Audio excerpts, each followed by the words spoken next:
আর করব না, আমাকে মাফ করে আমার ভুল হয়ে গেছে। তুই যদি এরকম আবার করিস তোকে কিন্তু রফা রফা করে দিব।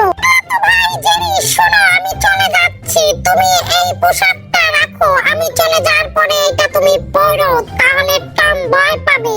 করবে বাঘের এখনো আছে, ও আমাকে ভয় পায়, বাঘের মনে করে তোমাকেও ভয় পাবে। ঠিক আছে খালাতো ভাই, তুমি যেটা বলবে আমি সেই রকমই করব, যাতে জন্য টম ভয় পাই মনে করে বাঘের এখনো আছে। ঠিক আছে খালাতো ভাই, তাহলে এখন আমি চললাম। কোনো কিছু দরকার হলে তুমি আমাকে বলবে, আমি তোমার সাহায্য করতে চলে আসব। ধন্যবাদ খালাতো ভাই, তুমি সাবধানে যাবে, আমার কিছু লাগলে আমি তোমাকে ফোন দিব। দেখি খালাতো ভাই ওর ড্রেসটা দিয়ে গেছে, আমি একটু পরে দেখি যাকে আমাকে বাকের মনে হয় কিনা। কি সুন্দরই তো হচ্ছে জামাটা, ভালোই লাগছে আমাকে।